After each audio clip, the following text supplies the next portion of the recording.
this session. Let me first express my appreciation for European Development Economic Thought. 3 weeks ago, I went to help to open a plaque dedicated to the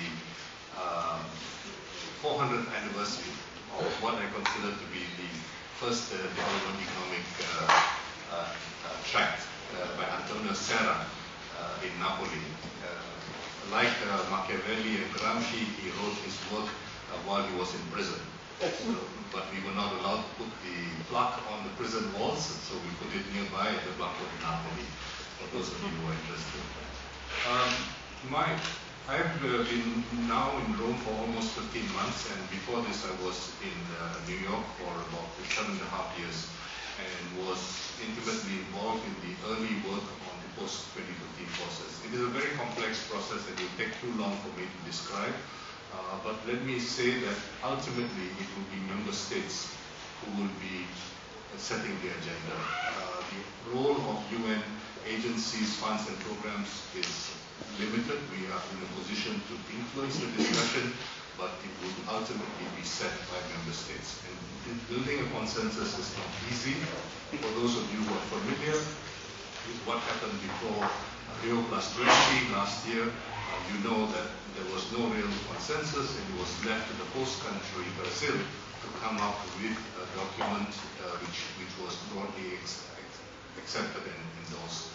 In other words, intergovernmental negotiations are in a difficult situation. And there are real challenges to multilateralism which we need to be very aware of, including the challenge posed by what is happening, will happen next month with the negotiations in Bali, and the possibility that if there is further delay with concluding the Doha round, there could be very serious implications. Because what you could have instead is something new, let us call it NATO, with the T standing for trade, the North Atlantic Trade Organization between Europe and the US, which could conceivably undermine trade multilateralism as embodied by the WTO. So the stakes are very high. But let me come back to the topic of the discussion. What we have, our latest estimates suggest that the number of hungry people in the world, this is a joint product of FAO together with IFAD as well as the World Food Programme. We estimate that about 42 million people are considered to be hungry. Now, the definition of hunger is very, very strict, very, very conservative, and I think this is important to emphasize. And most of these people, the vast majority, are to be found in developing countries. And so it is conceivable that by 2015, we can reduce the proportion of hungry people by half. It is possible by this very conservative definition. The progress has really been mixed. In 1996, the Eternal City was the host of the World Food Summit. And the World Food Summit set the target of halving the number of hungry people. It was only the Millennium Development Goals which set a new target of halving the proportion of hungry people. And that may be achieved by 2015, but it is unlikely, very, very unlikely, that the target of halving the number of hungry people will be achieved. Now, as you know, both MDG 1C, as the hunger target is called, and MDG 1A, which is the poverty target, are both part of MDG 1. And it's very important to recognize this. The poverty line, which was originally defined in terms of the data from 1987, was defined principally, over half of the poverty line was defined by what it took to avoid being hungry. Okay? And this was very, very conservative. It was simply in terms of dietary energy, nothing else. No hidden hunger, no micronutrients, etc. Now, what we have seen since then is that that number, which was set in 1987, has basically remained unchanged. Okay? The so-called $a day line, it has been adjusted to $1.25, and we have seen that, for example, in the latest SOFI for 2013, in Nicaragua, even with $2 a day, you cannot get enough carbohydrates to meet your needs. Okay? So there is a big problem with having a static number without considering food price inflation, for example, or some of the other elements. Now, if you look at the trends which are recorded by the UN agencies concerned, including the World Bank suggests that by 2010, the proportion of poor people had been halved. Okay? But according to our estimates, the number of hungry people has not yet been halved, but as I suggested, by 2015 it is quite possible that this will be achieved. Why this? Why the uneven progress? I think it's important to recognize that for the second half of the 20th century, there was a decline in food prices generally. Food productivity, not only because of the Green Revolution, other developments increased, and there was a significant increase. And now, for the year 2050, for example, when population might increase by another couple of billion, it is expected that to meet the food needs without adjusting for waste, etc., it is possible to meet those food needs by increase of food production by about 60%, okay, over the next 3.5 decades. Now, so far, in the past, particularly in the recent 2 decades or so, most of the progress has been limited to East and Southeast Asia. There's also been some good progress in Latin America and the Caribbean. Unfortunately, the number of hungry people has actually increased in Sub-Saharan Africa, and there has been very modest progress in the Arab region as well as in South Asia, despite rapid economic growth in countries like India. Now, this gives you a sense of how things have changed over the last 2 decades, between 1990 and 2011. I don't have time to get into the details, but you can see from this slide that the progress has been very uneven among regions. Okay? Now, I want to reiterate the point I made earlier, that the hunger estimates are very conservative, that if you are hungry for less than 1 year, for example, during 1 season or 1 month, you actually have enough to eat, you are no longer deemed hungry. Okay? You have to be consistently hungry for at least 1 year to be considered hungry by our definition, which is very strict.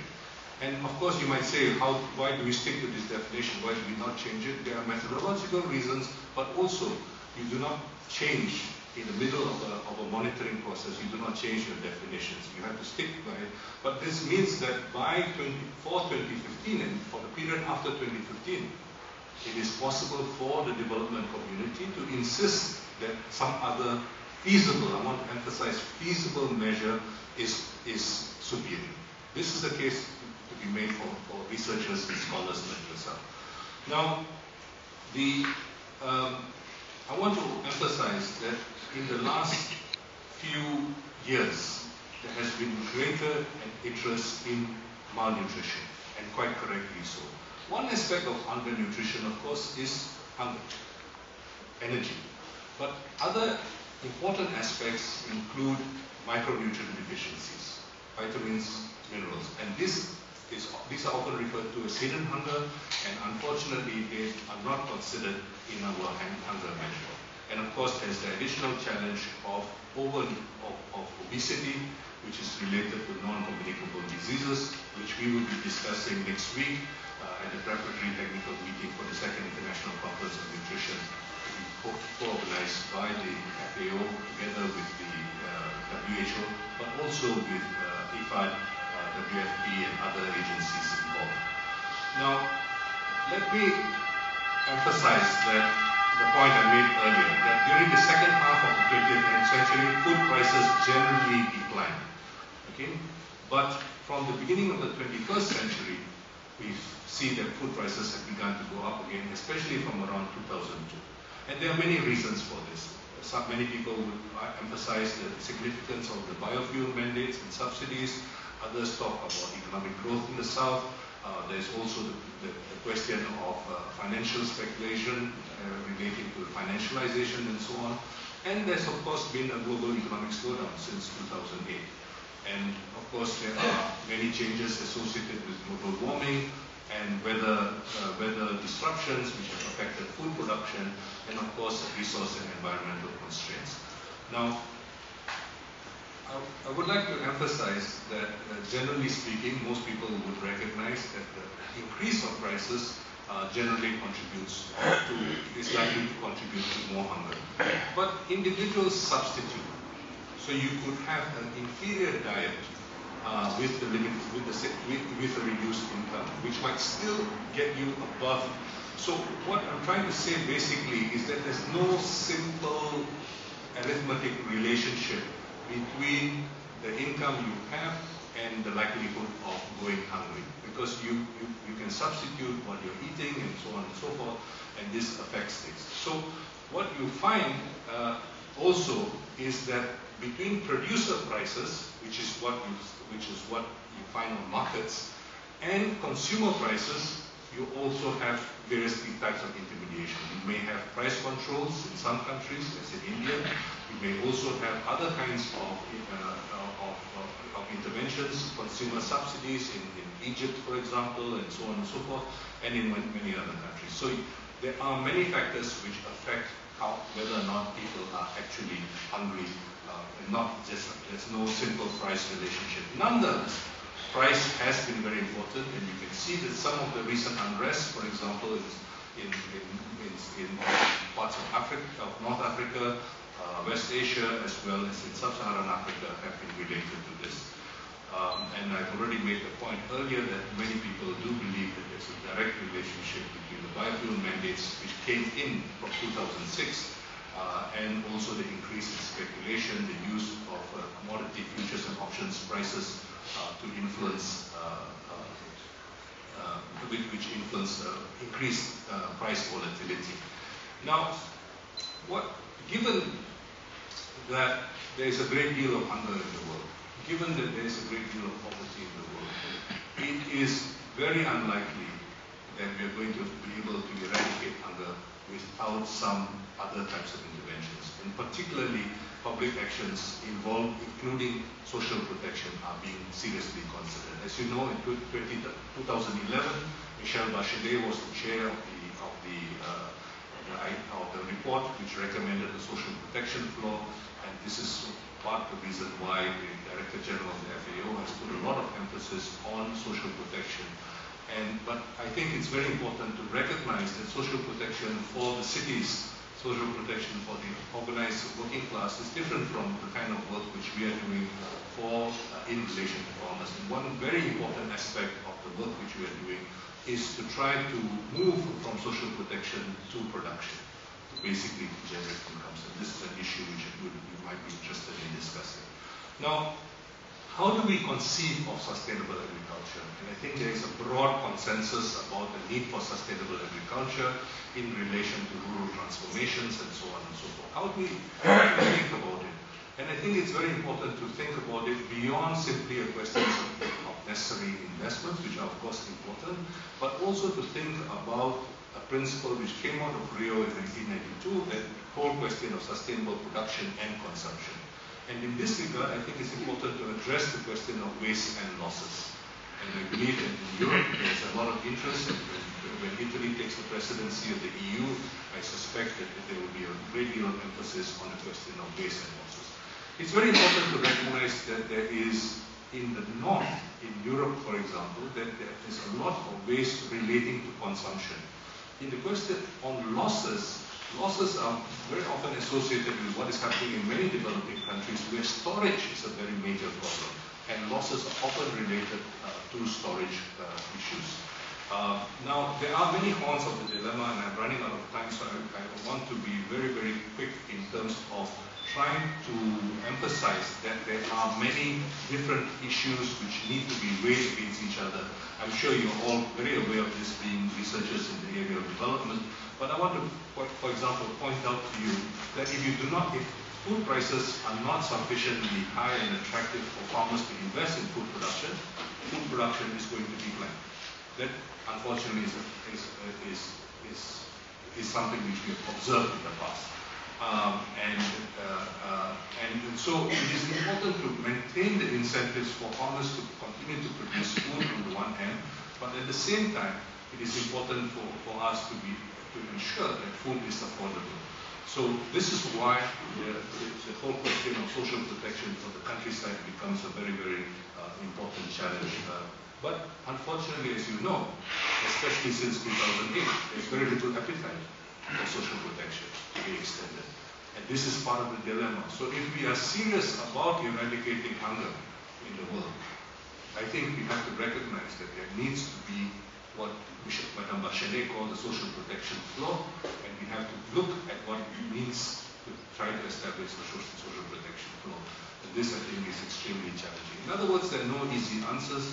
Investments are necessary, but including investments for social protection. The whole question of sustainability is a very major challenge. Ensuring that food prices are much more sustainable is something which many people, including the Pope, for example, have commented on. And then, of course, we have to recognize that the relationship between climate change and the likelihood of the establishment of a climate fund and the whole question of the opportunities related to that, and also the design of regulations and incentives to try to deal with the challenges which we are facing.